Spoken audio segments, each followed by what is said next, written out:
Después de escuchar estas palabras hasta el final, algo en ti ya no será igual. No lo digo como una promesa vacía, sino como una advertencia de que cada frase que recibas abrirá una grieta en tu percepción habitual. Esa grieta no destruirá tu mundo, pero lo transformará desde dentro, y es posible que jamás vuelvas a contemplar tu propia vida con la misma indiferencia de antes. Quizás hayas creído que el deseo de permanecer en casa, el placer de habitar el silencio y la incomodidad frente a las multitudes no eran más que peculiaridades personales, defectos de carácter o simples rarezas que te alejaban de los demás.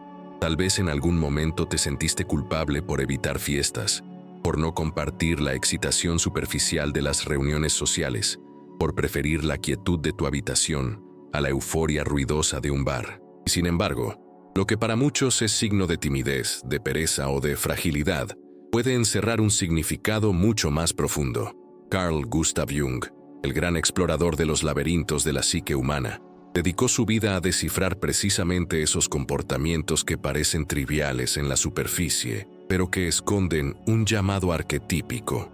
Él comprendió que no todas las almas están destinadas a la agitación exterior. Algunas han sido marcadas por un designio más sutil, el viaje hacia el interior. Cuando eliges la calma, cuando buscas la soledad, cuando encuentras serenidad en la intimidad de tu espacio, puede que no estés evitando la vida, sino respondiendo a la voz secreta de tu propia esencia. Piénsalo un instante. ¿Cuántas veces has sentido alivio al cerrar la puerta detrás de ti, dejando fuera el ruido del mundo?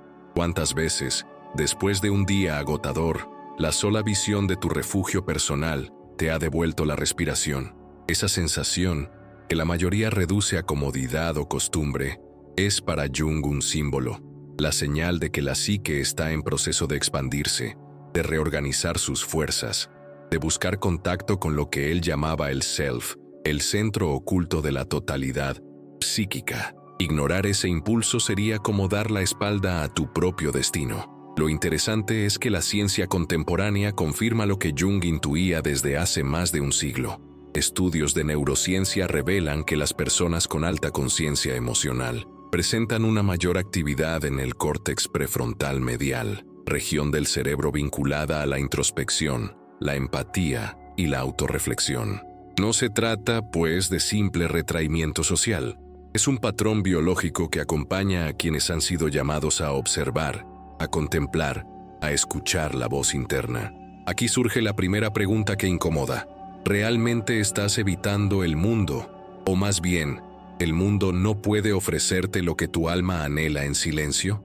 Jung enseñaba que el inconsciente nos habla continuamente, no solo en los sueños, sino también en nuestras inclinaciones más sutiles, en esas elecciones que parecen casuales pero que revelan una orientación profunda. Cuando te niegas a participar en la algarabía externa y prefieres tu propio espacio, es posible que estés obedeciendo a un lenguaje simbólico que todavía no descifras, pero que insiste en guiarte.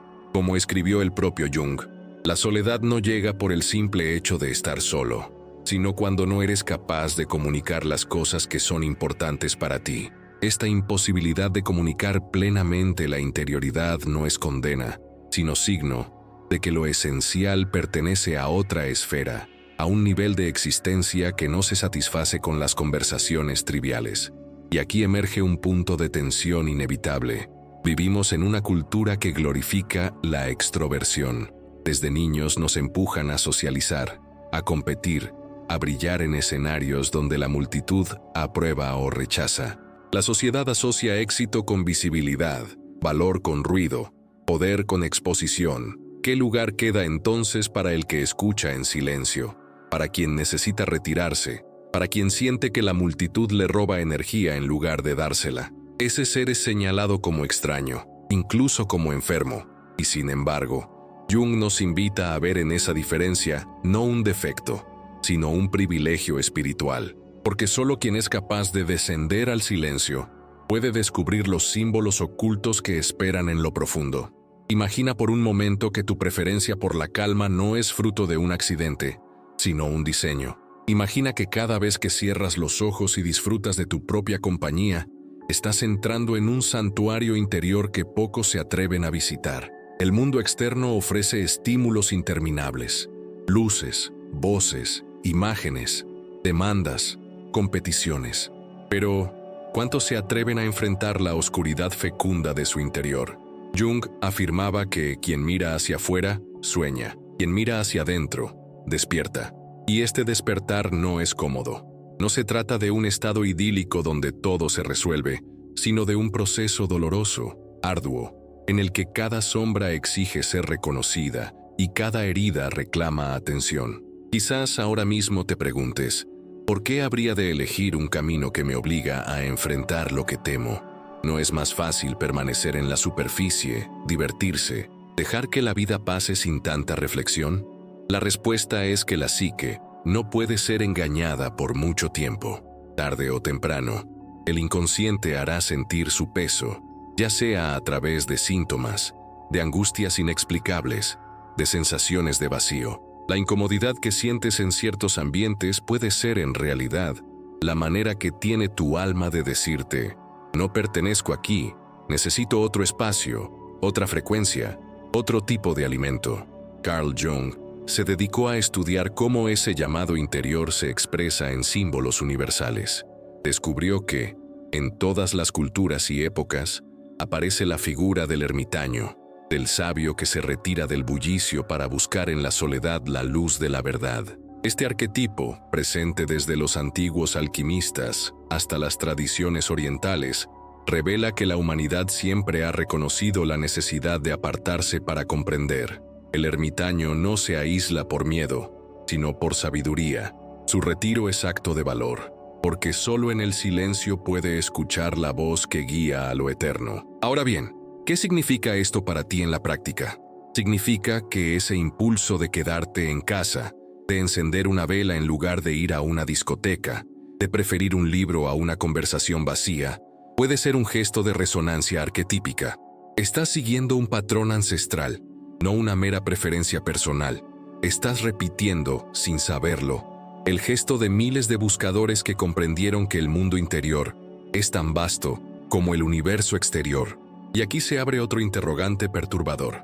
Si el universo interior es tan inmenso, ¿por qué insistimos en medir nuestro valor con los parámetros externos de éxito y aprobación? Jung diría que esa insistencia no es más que el dominio del ego, la máscara que todos construimos para sobrevivir en la sociedad. El ego teme el silencio porque sabe que allí pierde su poder. En el ruido puede disfrazarse, mostrarse fuerte, ingenioso, atractivo. En la multitud puede ser aplaudido y así convencerse de su importancia. Pero en la soledad, el ego se encuentra desnudo, obligado a enfrentar su pequeñez frente al misterio del self. Y esa confrontación es aterradora, pero también liberadora, porque solo quien acepta su pequeñez puede abrirse a la grandeza que lo habita. ¿Te das cuenta del alcance de esto? Lo que parecía un simple rasgo de personalidad, tu gusto por estar en casa, tu incomodidad frente al ruido, es en realidad la puerta a un proceso de transformación radical. No se trata de convertirte en alguien antisocial, sino de comprender que tu energía vital está orientada hacia otro tipo de experiencia: la contemplación, la autoexploración, la conexión con símbolos y arquetipos que trascienden la vida cotidiana. Jung consideraba que estas experiencias son la base de la individuación, es decir, del proceso de volverse plenamente uno mismo. Y ese proceso no se cumple en las plazas llenas de gente, sino en el silencio de la interioridad. Imagina ahora tu propia casa como un templo. Cada objeto, cada rincón, cada espacio guarda la resonancia de tus estados internos. No es casual que sientas paz en un lugar ordenado o que experimentes tensión en un espacio caótico. Tu casa refleja tu psique y tu psique modela tu casa. Cuando eliges permanecer en tu refugio, inconscientemente estás reorganizando también tu mundo interior. ¿No es revelador pensar que la forma en que dispones tu habitación es una metáfora de la forma en que dispones tus pensamientos? Jung solía advertir que la psique siempre busca expresar sus contenidos a través de símbolos concretos. Así, tu atracción por ciertos colores, la necesidad de cerrar la puerta, el gesto de encender una luz tenue, son lenguajes del inconsciente que intentan mostrarte lo que necesitas. El silencio se convierte en un código, la soledad en un espejo, la casa en un mapa, y en ese mapa hay regiones ocultas que todavía no has explorado. ¿Qué encontrarás si decides entrar en esas habitaciones cerradas de tu ser? Quizás ahora empieces a comprender que tu vida cotidiana está llena de señales que has ignorado, que cada vez que elegiste la calma sobre el ruido, estabas respondiendo a un llamado antiguo, más antiguo que tu propia biografía, que no eres un ser extraño ni defectuoso, sino parte de una corriente espiritual que atraviesa los siglos. Y entonces surge la pregunta inevitable: ¿estás dispuesto a aceptar ese llamado con todo lo que implica? Porque responder a la voz de la interioridad significa abandonar muchas seguridades, cuestionar lo que la sociedad da por sentado, enfrentar sombras que preferirías evitar. Significa reconocer que lo más importante no se encuentra fuera, sino dentro de ti. Carl Jung se convirtió en guía para quienes se atrevieron a iniciar ese viaje. Sus escritos son faros en medio de la oscuridad, recordatorios de que la soledad no es castigo, sino condición para el encuentro con lo sagrado. Él comprendió que no todos están listos para este camino, pero quienes lo emprenden jamás regresan siendo los mismos. Y tú, al escuchar estas palabras, ya has dado el primer paso. El simple hecho de sentir resonancia con esta verdad indica que tu alma está preparada para la travesía. Este es apenas el comienzo. El verdadero viaje apenas se insinúa en el horizonte, y lo que encontrarás a lo largo de él cambiará no solo tu manera de vivir, sino tu manera de ser. Por ahora, basta con que te permitas esta sospecha, el silencio que buscas, la calma que necesitas, la casa que habitas, son símbolos de algo mucho más grande. Son la primera señal de que el universo interior te está llamando. Y cuando aceptes escuchar ese llamado, descubrirás que lo que parecía refugio es en realidad puerta, y lo que creías soledad es en realidad encuentro. Después de haber sentido el llamado inicial, después de haber reconocido que la calma que eliges y el silencio que buscas no son casualidad sino símbolo, la travesía se adentra en territorios más hondos. Carl Gustav Jung, en su búsqueda incansable por comprender la mente humana, sostenía que en cada uno de nosotros existe un centro oculto, un núcleo que no se confunde con el ego ni con las máscaras sociales. A este núcleo lo llamó Self, y describió su fuerza como un sol interior que, aunque muchas veces permanece encubierto por nubes de miedo, de costumbre o de ruido, irradia una energía que siempre nos orienta. La vida cotidiana, con sus rutinas y obligaciones, rara vez nos permite advertir ese centro. Sin embargo, son precisamente las experiencias aparentemente pequeñas las que solemos descartar como irrelevantes, las que con frecuencia contienen la señal del self. Quizás recuerdes una tarde cualquiera en la que, al regresar del trabajo, te detuviste frente a la puerta de tu casa con un cansancio inexplicable, y al cerrarla detrás de ti, sentiste una ola de alivio que no provenía del descanso físico, sino de un respiro espiritual. Esa sensación, que para muchos sería apenas un instante pasajero, para Jung se convierte en mensaje. El inconsciente te está recordando que dentro de ti existe un refugio más amplio que cualquier habitación, y que tu necesidad de calma no es debilidad sino intuición. Imagina que esa experiencia se repite en diversos contextos. En una reunión donde sonríes por cortesía, pero sientes un vacío detrás de la máscara. En un encuentro familiar donde todos conversan, y tú, en silencio, percibes que algo falta.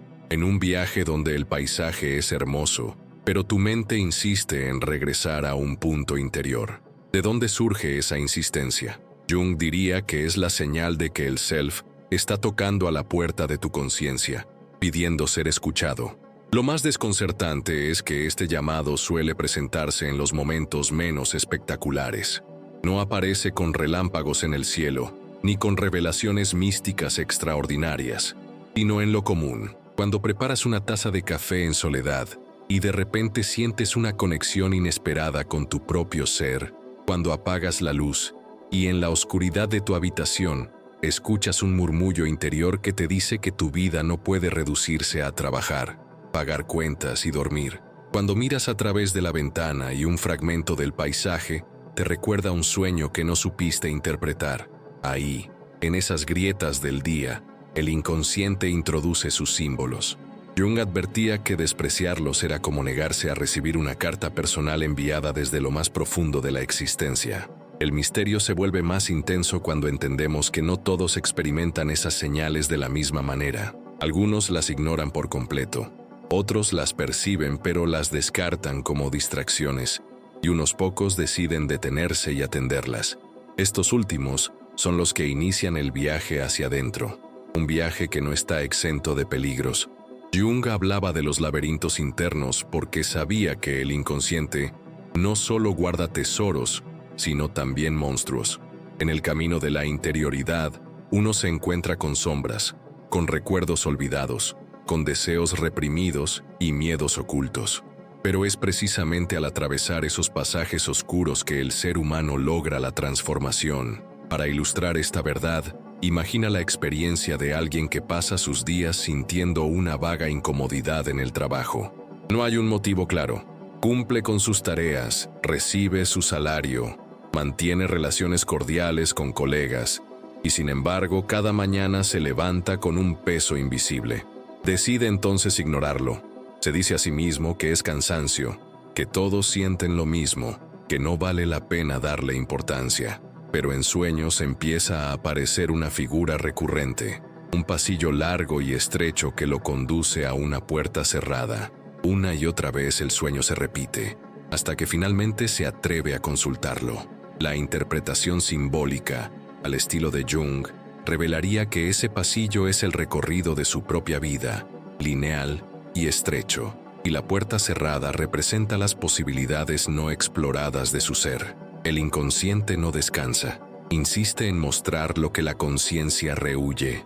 Historias como esta abundan en la vida de cualquiera que preste atención. Quizás no sea un pasillo lo que aparece en tus sueños, tal vez sea un mar oscuro, una escalera sin fin, o un rostro que no reconoces pero que te observa con insistencia. Cada símbolo es un mensaje, y es aquí donde Jung se convierte en guía de los laberintos internos. Su obra nos recuerda que nada de lo que surge del inconsciente carece de sentido. Todo símbolo, por más extraño que parezca, es un fragmento del mapa que nos conduce al centro. La dificultad radica en que este mapa no se lee con la lógica del intelecto, sino con la disposición del espíritu. En la vida cotidiana también emergen símbolos disfrazados de casualidad. ¿Nunca te ha ocurrido que una canción que no escuchabas desde la infancia suena de repente en la radio y te sacude como si contuviera un mensaje personal? ¿O que un objeto extraviado aparece en el momento justo en que estabas reflexionando sobre una decisión? Para el pensamiento racional, son coincidencias sin importancia. Para Jung, son sincronicidades, conexiones significativas entre lo interno y lo externo, que revelan la presencia de un orden más profundo en la realidad. Ignorarlas es como cerrar los ojos ante una señal en el camino. Reconocerlas, en cambio, despierta un sentimiento de pertenencia al misterio de la existencia. Este reconocimiento, sin embargo, no es inmediato. Muchos sienten miedo cuando lo cotidiano se tiñe de símbolos. Un ruido en la casa, interpretado como aviso. Un animal que aparece insistentemente en diferentes contextos. Una enfermedad leve que se repite siempre en los mismos periodos del año. ¿Será que la vida intenta hablarnos? Jung diría que sí. El inconsciente se expresa no solo en sueños, sino en sucesos aparentemente triviales. Lo inquietante es que, cuanto más ignoramos estas expresiones, con más fuerza se manifiestan, hasta que nos vemos obligados a atenderlas.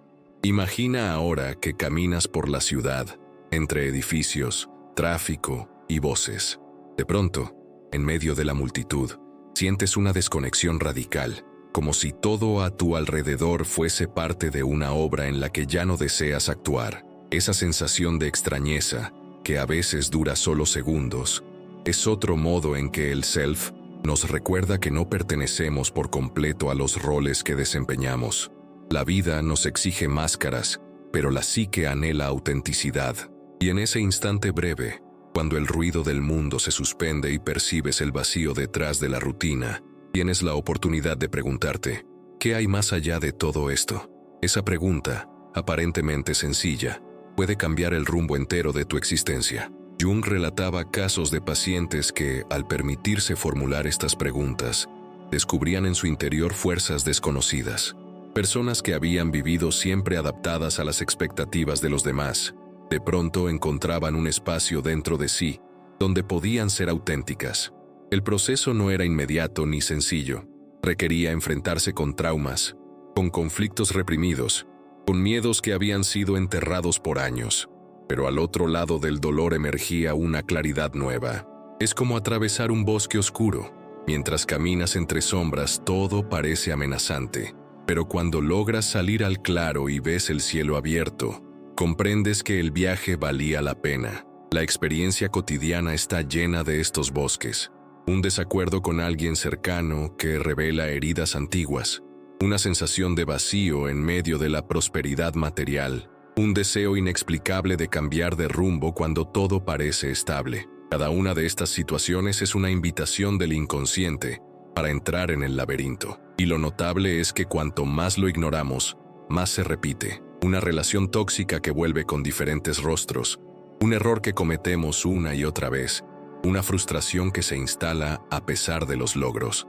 El laberinto insiste porque su salida conduce al centro, y el centro es la verdad de lo que somos. No obstante, el viaje no está exento de misterio ni de giros inesperados. Muchas veces creemos que hemos comprendido una señal, y sin embargo descubrimos después que era apenas la antesala de otra revelación más profunda. El inconsciente no se muestra de golpe, revela fragmentos, prueba nuestra disposición, nos enfrenta a nuestras propias resistencias. Y aquí surge la paradoja. Cuanto más deseamos controlar el proceso, más se nos escapa. Solo cuando aceptamos caminar con incertidumbre, cuando dejamos que la vida nos sorprenda, el mapa empieza a revelarse con claridad. En lo cotidiano, esto puede verse en la forma en que las cosas cambian de rumbo sin previo aviso. Pierdes un trabajo y crees que es un desastre, pero meses después descubres que esa pérdida abrió la posibilidad de un camino más auténtico. Terminas una relación y el dolor parece insoportable, pero con el tiempo comprendes que era necesario para que encontraras tu propia voz.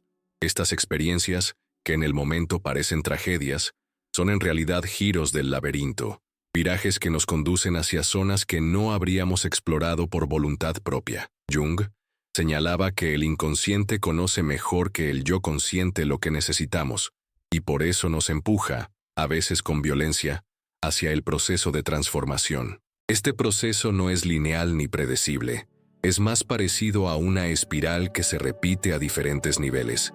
Creemos haber superado una dificultad y, años después, se nos presenta de nuevo con otro rostro. Pero no es un retroceso, es la misma lección en un nivel más profundo. El inconsciente trabaja con ciclos, como la naturaleza, y cada ciclo nos acerca un poco más al centro.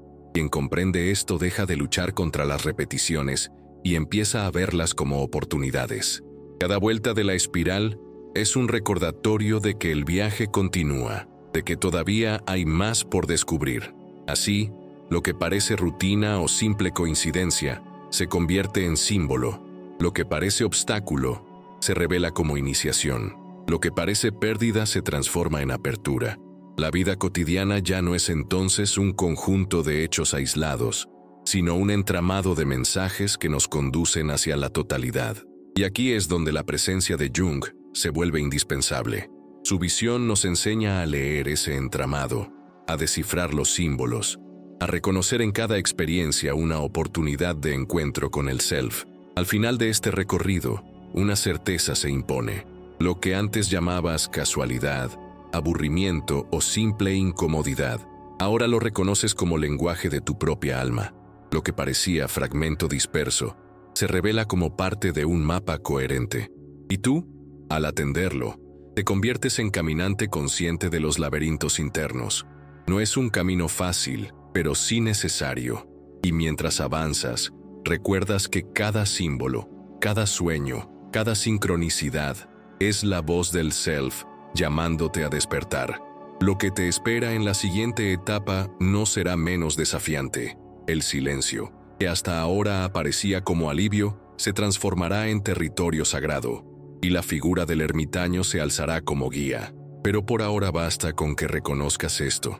Tu vida cotidiana ya no es un simple transcurrir, sino un escenario donde lo profundo se manifiesta a través de lo ordinario. La puerta está entreabierta, el laberinto comienza a desplegar sus pasajes, y cada paso que des hacia adentro te acercará más a la verdad de lo que eres. El silencio no es ausencia de sonido, es presencia de algo más vasto, que solo puede ser percibido cuando el ruido se apaga. Carl Gustav Jung observó en sus pacientes que, cuando se atrevían a suspender el bullicio externo, aparecían imágenes interiores cargadas de una fuerza que ninguna palabra ordinaria podía contener. Ese silencio, que para muchos resulta incómodo o incluso insoportable, es en realidad el espacio donde el inconsciente se manifiesta con mayor claridad. La figura del ermitaño, presente en innumerables tradiciones, encarna este principio: retirarse no para huir, sino para escuchar. ¿Cuántas veces hemos huido del silencio porque tememos lo que podría revelarnos? ¿Y si aquello que rechazamos escuchar fuera precisamente lo que más necesitamos? Las culturas antiguas comprendieron la potencia transformadora del silencio mucho antes de que la psicología moderna intentara describirlo. En los desiertos de los anacoretas, en las cuevas de los místicos tibetanos, en los monasterios medievales, se repite el mismo gesto: la búsqueda de un espacio donde la palabra humana se suspende para que otra voz, más profunda, pueda emerger. Jung reconocía en estas prácticas un patrón universal, un arquetipo que se repite a través de los siglos, el del sabio que ilumina su camino con una lámpara en la oscuridad. Esa lámpara no es un objeto externo, es la conciencia que, en medio de la noche del alma, descubre que su luz interna basta para orientarse. ¿Qué pasaría si dejáramos de ver el silencio como vacío y comenzáramos a habitarlo como si fuera un territorio fértil? En la experiencia cotidiana, el silencio rara vez se nos ofrece de manera espontánea. La vida urbana, los dispositivos electrónicos, las notificaciones constantes, parecen conjurarse para expulsarnos de él. Y sin embargo, todos hemos tenido destellos de esa otra dimensión, cuando el bullicio cesa por un instante en medio de la madrugada y escuchamos el latido de nuestro propio corazón, cuando apagamos el televisor y sentimos que la habitación adquiere un peso distinto, cuando caminamos en un bosque y el murmullo del viento sustituye a las voces humanas. Esos instantes, aparentemente triviales, son puertas que podríamos atravesar si nos atreviéramos. ¿Por qué entonces corremos a llenar el silencio con palabras, con música, con distracciones? ¿Será que nos da miedo encontrarnos con la voz que espera detrás de esa calma? Jung afirmaba que el inconsciente se expresa no solo mediante símbolos en los sueños, sino también en la cualidad del silencio. Hay silencios opresivos que revelan tensiones reprimidas, y hay silencios luminosos que anuncian reconciliaciones profundas. El ermitaño aprende a distinguirlos, a no huir del primero y a cultivar el segundo. Este aprendizaje no es meramente espiritual, tiene efectos visibles en la vida cotidiana. Quien se habitúa a escuchar en silencio, descubre matices en los gestos de los demás, en los ritmos de la naturaleza, en los mensajes del propio cuerpo. ¿No es extraño que algo tan simple como callar pueda convertirse en una vía de conocimiento? Un ejemplo cotidiano lo ilustra. Una persona que, después de años de conversaciones superficiales, se atreve a pasar un fin de semana sin compañía externa, sin teléfono ni redes sociales. Al principio la ansiedad la devora. Parece que el silencio es un enemigo. Pero con el correr de las horas descubre una corriente interior. Recuerdos olvidados emergen. Emociones largamente contenidas buscan expresión. Intuiciones inesperadas iluminan problemas que llevaba meses sin resolver.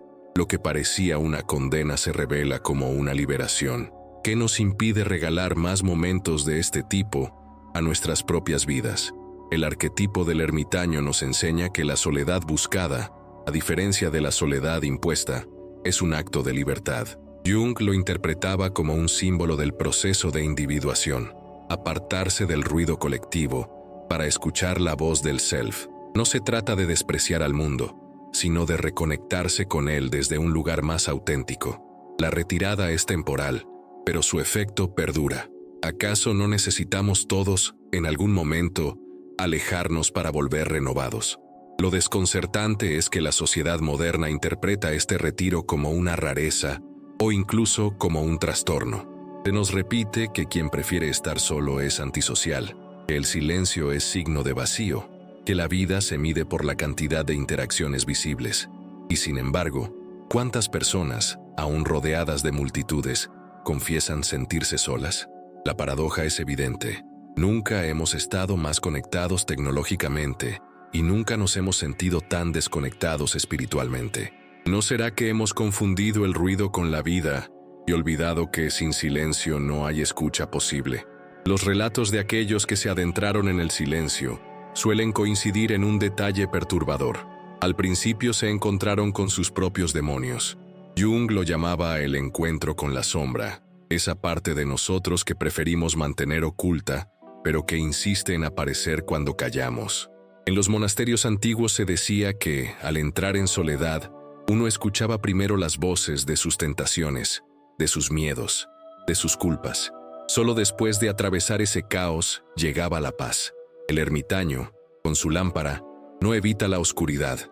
Camina en medio de ella hasta descubrir que la luz estaba en sus propias manos. ¿Cuántas veces hemos evitado estar en silencio porque intuíamos que algo oscuro nos esperaba allí dentro? El proceso es semejante al de alguien que decide meditar por primera vez. Se sienta, cierra los ojos y en lugar de paz, encuentra una tormenta. Pensamientos acelerados, angustias, memorias que emergen sin control. Pero si persiste, poco a poco la tormenta se aquieta y en el centro aparece un espacio de calma que antes parecía imposible. Jung hubiera dicho que ese espacio es la antesala del self, el núcleo inmutable que sostiene la psique. El silencio no es, entonces, un estado vacío, sino un umbral hacia lo eterno. Y si lo que más tememos descubrir en el silencio fuera, en realidad, nuestra mayor fortaleza, hay algo profundamente revelador en observar cómo reaccionamos ante una habitación silenciosa. Algunos encienden de inmediato la televisión, otros buscan el teléfono, otros hablan solos. Pocos se atreven a permanecer simplemente ahí, escuchando. Y sin embargo, es en esos instantes donde se revelan símbolos que nos acompañan toda la vida. Una persona que, en la quietud de su sala, recuerda súbitamente un episodio de la infancia. Otra que siente una emoción inexplicable al mirar un objeto aparentemente trivial. Otra que, en el silencio, percibe con nitidez lo que debe hacer con una decisión que llevaba meses postergando. No es sorprendente que la claridad llegue cuando dejamos de buscarla desesperadamente en el ruido. El silencio también tiene un poder curativo que rara vez reconocemos. Estudios contemporáneos muestran que pasar algunos minutos en ambientes silenciosos reduce la presión arterial, fortalece el sistema inmune y mejora la creatividad. Pero Jung iría más allá. Afirmaría que estos beneficios físicos son apenas manifestaciones externas de un proceso interior más profundo. Al entrar en silencio, no solo descansamos el cuerpo, sino que permitimos que el inconsciente reorganice nuestras fuerzas psíquicas. Es como si la mente, al dejar de dispersarse en estímulos externos, pudiera ordenar sus piezas internas. ¿Qué pasaría si entendiéramos el silencio no como lujo, sino como necesidad vital? El ermitaño, arquetipo que Jung reconocía en múltiples mitologías, simboliza precisamente esa capacidad de retirarse para regenerarse. No se trata de vivir aislado para siempre, sino de asumir que hay etapas de la vida en que necesitamos apartarnos para renacer. Como la serpiente que muda de piel, el alma necesita despojarse de viejas formas para permitir que nuevas surjan, y ese proceso exige silencio. ¿Qué viejas pieles estás necesitando soltar y aún te resistes porque temes quedarte en la oscuridad? Hay también un misterio en la forma en que el silencio modifica nuestra percepción del tiempo. Cuando hablamos o nos distraemos, las horas parecen correr, pero en el silencio el tiempo se expande. Un minuto puede sentirse eterno. Jung veía en esta experiencia un indicio de que la psique, al conectar con el self, entra en un ritmo distinto al de la conciencia ordinaria. Es como si el alma recordara que pertenece a otra dimensión donde la cronología no domina. Será por eso que, en los momentos de mayor silencio interior, sentimos que hemos tocado lo eterno, aunque solo hayan pasado unos segundos. Si nos atrevemos a profundizar en este territorio, descubrimos también que el silencio no solo revela lo que somos, sino que nos conecta con lo que trasciende al yo individual.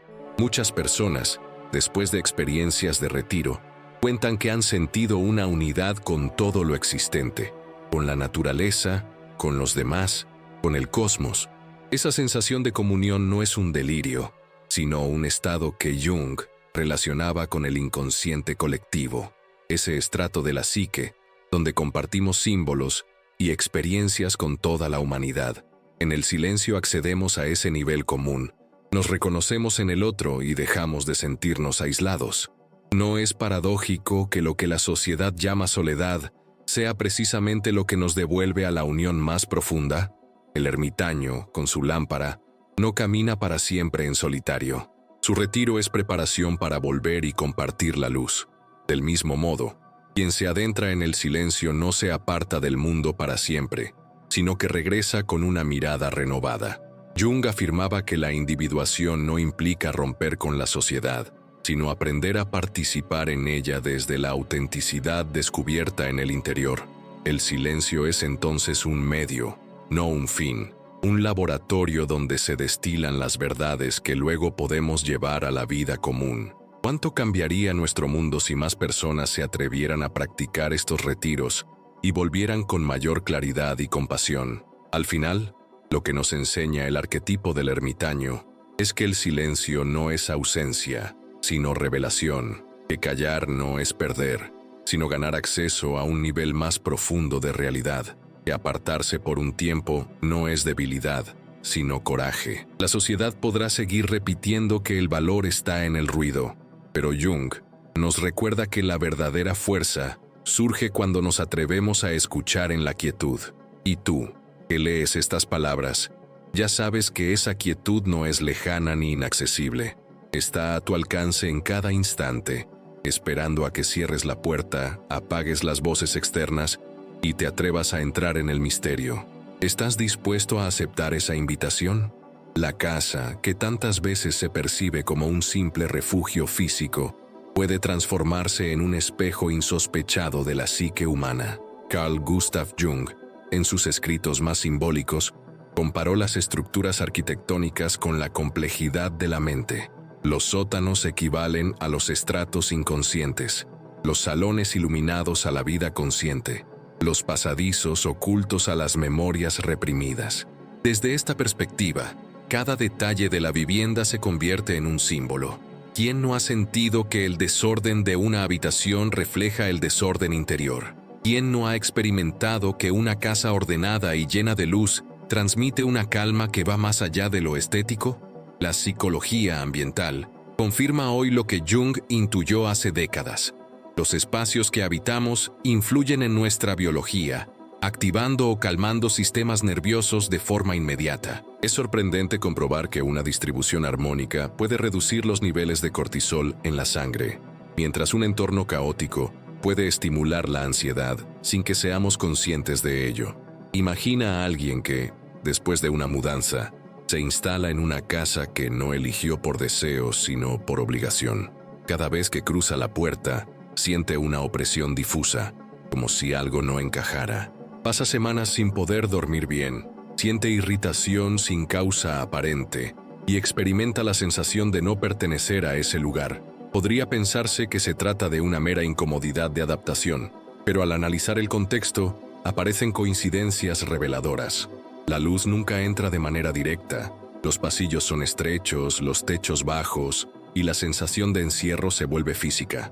Estudios recientes muestran que los techos bajos pueden inducir pensamientos más concretos y restrictivos, mientras los techos altos favorecen asociaciones creativas y sensación de libertad.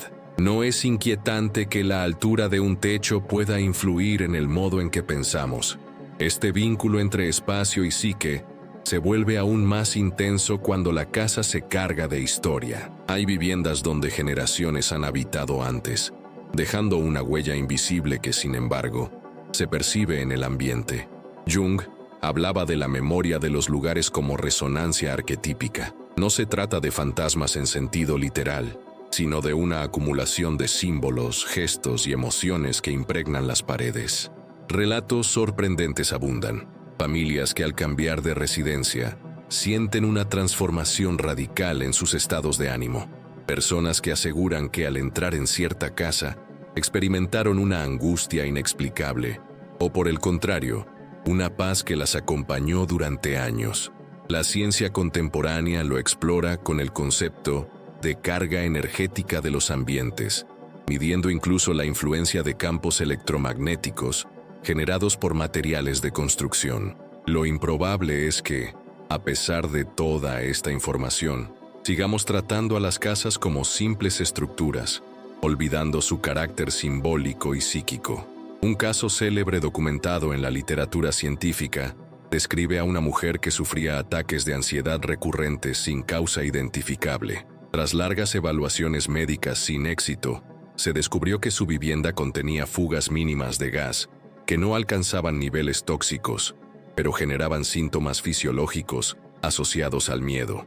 Lo sorprendente es que, al cambiar de casa, los ataques desaparecieron sin necesidad de medicación. Jung se habría interesado en este hecho no solo desde lo clínico, sino desde lo simbólico. La casa, como proyección de la psique, estaba intoxicada, y al liberarse de ese entorno la mujer recuperó también un equilibrio interior. ¿Cuántas veces nuestros malestares tienen su raíz en los espacios que habitamos y no en nuestra biografía inmediata? Otro relato insólito procede de viajeros que, al alojarse en casas antiguas, describen sueños recurrentes con figuras que nunca habían visto. Aunque el pensamiento racional lo atribuye a sugestión, Jung hubiera propuesto una lectura distinta. Al entrar en un espacio impregnado de símbolos colectivos, la psique se conecta con imágenes del inconsciente colectivo que se manifiestan en sueños. Lo improbable se convierte entonces en revelador. La casa actúa como un umbral entre la experiencia individual y las memorias universales de la humanidad. ¿No resulta fascinante imaginar que, al dormir bajo un techo antiguo, nuestros sueños dialoguen con los de quienes habitaron allí siglos antes? En la vida cotidiana, el simbolismo de la casa se revela también en los gestos más simples. Una persona que limpia compulsivamente un rincón puede estar, sin saberlo, intentando purificar un aspecto reprimido de sí misma. Otra que acumula objetos en exceso, quizá proyecta en ellos su miedo a perder recuerdos o partes de su identidad. Los que redecoran constantemente buscan renovar aspectos internos que no logran transformar de otro modo. La casa es un escenario de nuestro teatro psíquico, y cada acción cotidiana dentro de ella adquiere un valor simbólico. Hoy, la neurociencia muestra que reorganizar un espacio activa áreas cerebrales vinculadas al sentido de control y al bienestar emocional, confirmando lo que Jung afirmaba: el mundo exterior es espejo del interior, y revela tu propia casa de ti mismo en este momento. Hay también datos curiosos que muestran la conexión entre vivienda y mente en dimensiones inesperadas. Investigaciones en Japón evidencian que los terremotos dejan huellas psicológicas duraderas no solo por el trauma directo, sino porque las casas reconstruidas transmiten la memoria del desastre. Se ha observado que, en ciudades sísmicas, las personas tienden a decorar con objetos que simbolizan estabilidad o protección, como figuras de piedra o madera maciza. Estos objetos no son elegidos al azar, son símbolos inconscientes de seguridad. Jung habría reconocido en este fenómeno la emergencia espontánea de arquetipos de estabilidad frente al caos. ¿No es asombroso que hasta la elección de un mueble revele cómo dialogamos con fuerzas primordiales? En ocasiones, lo improbable se manifiesta de manera casi mística. Existen relatos de personas que, tras mudarse a una nueva casa, experimentaron cambios radicales en sus trayectorias vitales, matrimonios que se disolvieron en pocos meses, profesiones que fueron abandonadas, enfermedades que remitieron sin explicación. Los escépticos hablarán de coincidencia, pero Jung vería allí sincronicidad, una correspondencia significativa entre el estado psíquico del habitante y el símbolo que la casa encarna. La vivienda se convierte en escenario de destino, catalizando transformaciones que la conciencia por sí sola no se atrevería a iniciar. ¿Qué giros de tu vida podrían estar relacionados con el lugar donde vives y nunca lo habías considerado? Lo cotidiano puede volverse sorprendente cuando observamos con esta mirada. El simple hecho de reorganizar un armario puede detonar recuerdos de infancia que parecían perdidos. Una grieta en la pared puede evocar el sentimiento de fragilidad que evitamos aceptar. Una ventana rota que nunca reparamos puede simbolizar una herida que no queremos cerrar. Estos detalles, que pasan desapercibidos, actúan como recordatorios constantes de nuestro estado interior. Si nos atreviéramos a interpretarlos, descubriríamos que nuestra casa nos habla todo el tiempo en un lenguaje simbólico que la psicología profunda ayuda a descifrar. ¿Qué frases silenciosas está pronunciando tu casa ahora mismo? Hay estudios que revelan cómo el diseño de una vivienda influye en el desarrollo de los niños. Espacios con mayor luz natural favorecen la regulación emocional y el rendimiento escolar. Ambientes sobrecargados de estímulos visuales incrementan la dispersión y la irritabilidad. Jung nunca tuvo acceso a estos datos, pero su intuición lo llevó a describir cómo el niño, al explorar los rincones de la casa, comienza también a mapear su propio inconsciente. El sótano oscuro que infunde miedo, el desván donde se guardan objetos olvidados, la habitación prohibida. Todos estos lugares son equivalentes simbólicos de zonas psíquicas que el niño aprenderá a habitar o a temer. ¿Será que nuestra relación con ciertas habitaciones de adultos proviene de esas primeras experiencias cargadas de misterio? Resulta también sorprendente observar cómo, en situaciones extremas, las casas parecen proteger o traicionar a sus habitantes. Relatos de terremotos, incendios o inundaciones incluyen siempre testimonios de personas que afirman haber sentido que la casa los resguardó milagrosamente, mientras otros perciben que el espacio los expulsó. Aunque estas afirmaciones parezcan subjetivas, revelan la intensidad de nuestro vínculo con el lugar habitado. Para Jung, esta relación no era casual. La casa es símbolo del sí mismo, y cuando se destruye o se transforma, también lo hace nuestra identidad. ¿Cómo reaccionaríamos si mañana perdiéramos nuestro hogar? ¿Qué parte de nosotros quedaría despojada junto con las paredes? La casa, en definitiva, no es solo un espacio donde dormir o comer. Es un espejo continuo que refleja quiénes somos y quiénes estamos llamados a ser. Cada elección arquitectónica, cada objeto guardado, cada rincón olvidado, constituye una metáfora viva de la psique. Lo extraordinario es que rara vez lo reconocemos y seguimos viviendo como si los muros no hablaran, pero lo hacen, y en su murmullo constante se revela nuestra historia más íntima. Quizás la verdadera pregunta no sea si habitamos una casa, sino si permitimos que ella nos habite a nosotros. Y cuando aceptamos esa reciprocidad, el espacio se convierte en templo, el hogar en símbolo, y cada pared en página de un libro secreto que espera ser leído. La introversión, tantas veces confundida con timidez o retraimiento, es en realidad un camino de autenticidad que pocos se atreven a recorrer. Carl Gustav Jung fue el primero en darle un lugar central en la psicología, distinguiendo con claridad entre la actitud extrovertida, orientada hacia afuera, y la actitud introvertida, dirigida hacia el interior. En un mundo que premia la visibilidad, la exposición constante y la afirmación pública, resulta casi provocador afirmar que girar la mirada hacia adentro no es un defecto sino una forma de sabiduría. Sin embargo, el introvertido lleva consigo una fuerza particular, la capacidad de escuchar lo que no se oye en medio del ruido, la habilidad de percibir matices invisibles para quienes buscan únicamente estímulos externos, la potencia de reflexionar antes de actuar. Pero este camino no está exento de tensión. A menudo la persona que se reconoce introvertida debe enfrentar la incomprensión de su entorno, la sensación de ser juzgada como extraña, el temor de no encajar en los modelos impuestos. ¿Qué se siente al cargar con un tesoro interior que la sociedad insiste en llamar problema?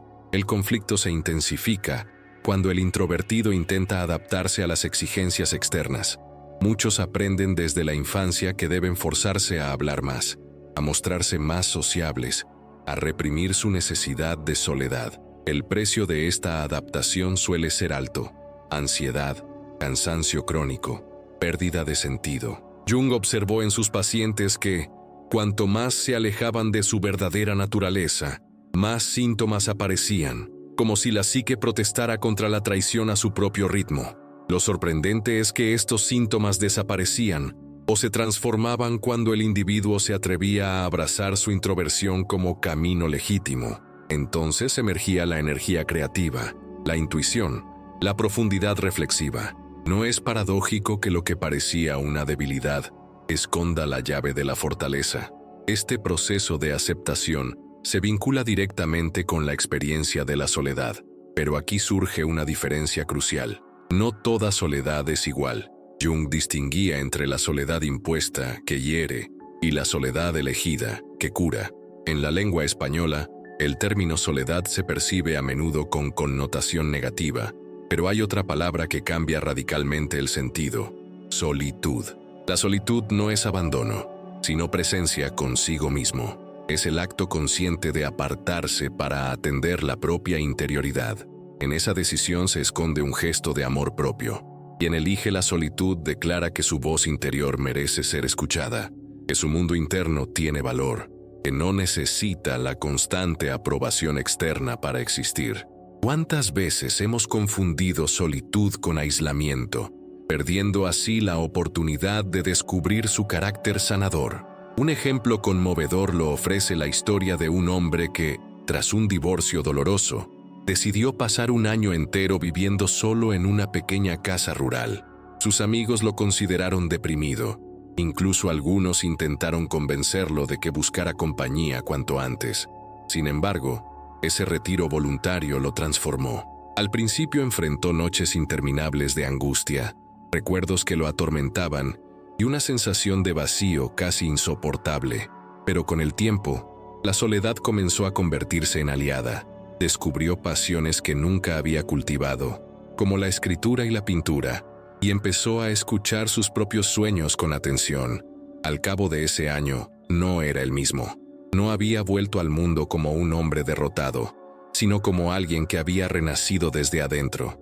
¿No es esta historia un testimonio claro de que la soledad consciente puede ser un ritual de reconstrucción del yo? La tensión surge porque la solitud nos obliga a enfrentarnos con lo que normalmente evitamos. En el silencio aparecen heridas que creíamos cerradas, recuerdos que habíamos enterrado, emociones que rechazamos. Muchos huyen de la soledad por temor a ese encuentro, pero Jung sostenía que solo enfrentando la sombra, ese conjunto de aspectos negados de nuestra personalidad, podemos integrarnos y alcanzar la individuación. Lo inesperado es que, una vez que atravesamos ese umbral, descubrimos que lo que parecía aterrador era, en realidad, la fuente de una energía nueva. La sombra, al ser reconocida, se convierte en maestra. ¿Qué pasaría si en lugar de huir de nuestras sombras, las invitáramos a dialogar? En la vida diaria, estas verdades se manifiestan en gestos pequeños pero reveladores. Una persona que siempre evita estar sola, tal vez tema el encuentro con pensamientos dolorosos. Otra que disfruta de largos paseos solitarios, quizás ya haya descubierto la riqueza de su mundo interior. Lo extraordinario es que no necesitamos grandes retiros espirituales para practicar la solitud. Basta con permitirnos unos minutos de silencio cada día, desconectar de las voces externas y escuchar lo que brota. Allí, en ese espacio mínimo, la psique encuentra oxígeno. ¿No sería un cambio radical si comenzáramos a valorar esos instantes como esenciales, en lugar de verlos como pérdida de tiempo? Pero no todo en este camino es calma. Existen momentos de tensión en los que la solitud se convierte en escenario de revelaciones inesperadas. Jung relataba que muchos de sus pacientes, al quedarse solos, experimentaban visiones o intuiciones que transformaban por completo su comprensión de la vida. Una mujer que había sufrido repetidos fracasos amorosos soñó, durante un periodo de retiro, con un jardín abandonado donde aparecían flores renaciendo entre las piedras. Esa imagen simbólica le mostró que, aunque su historia pasada estaba llena de ruinas, La posibilidad de florecer seguía viva en ella. Lo sorprendente fue que, al aceptar esa visión, dejó de repetir los mismos patrones destructivos y abrió espacio a una nueva relación más sana. ¿No es fascinante que un sueño solitario pueda cambiar el rumbo de toda una vida? Los relatos de personas que hallaron en la solitud la fuerza para reinventarse son innumerables. Algunos descubrieron talentos dormidos, otros resolvieron dilemas existenciales, otros encontraron paz después de años de angustia. Y sin embargo, la sociedad sigue transmitiendo la idea de que estar solo es un fracaso. Jung habría respondido que este prejuicio es producto de una cultura que teme al silencio, porque no sabe qué hacer con él. El verdadero valor radica en aceptar la compañía de uno mismo, incluso cuando esa compañía trae consigo dolor y confrontación. Solo así emerge la autenticidad. ¿Qué descubrimientos podrías hacer si te atrevieras a pasar más tiempo en solitud, sin distracciones, sin máscaras? Hay también un elemento de misterio que acompaña este camino. Muchas personas narran que, en sus momentos de soledad profunda, han experimentado una sensación de conexión con algo más grande que ellas mismas. No se trata de alucinaciones, sino de estados en los que el yo parece expandirse y percibir la totalidad. Jung interpretaba estas vivencias como contactos con el inconsciente colectivo, donde habitan los arquetipos compartidos por la humanidad. En ese espacio, uno deja de sentirse aislado y comprende que la solitud no es separación, sino puente. ¿No resulta paradójico que sea precisamente cuando nos retiramos del mundo, cuando más intensamente sentimos la unidad con todo lo existente? Este proceso, sin embargo, no siempre es lineal ni cómodo. Existen reveses inesperados, momentos en los que la soledad se vuelve insoportable, en los que surge la tentación de abandonar el camino y regresar al ruido exterior. Aquí se juega la tensión narrativa más fuerte, el dilema entre seguir adelante hacia lo desconocido o retroceder hacia lo familiar. Jung aconsejaba perseverar, recordando que la individuación requiere atravesar la incomodidad. Lo que parece un callejón sin salida suele ser la antesala de una revelación. ¿Cuántas veces hemos estado a punto de rendirnos justo antes de encontrar la clave que necesitábamos? El giro inesperado aparece cuando comprendemos que la solitud no nos aparta del mundo, sino que nos prepara para volver a él con una mirada transformada. Quien atraviesa ese proceso ya no necesita la aprobación constante, porque ha encontrado dentro de sí una fuente de sentido. Ya no teme al silencio, porque lo reconoce como aliado. Ya no huye de la sombra, porque la ha integrado. En este punto, la persona está lista para vivir de manera más consciente, más plena, más auténtica. Y sin embargo, el viaje aún no termina. Queda por explorar el papel de la intuición, esa voz secreta que se fortalece precisamente en la solitud. ¿Estás preparado para escucharla? La expectativa se intensifica porque la conclusión se acerca. El espectador que ha acompañado este recorrido sabe que lo que está en juego no es una teoría abstracta, sino su propia vida.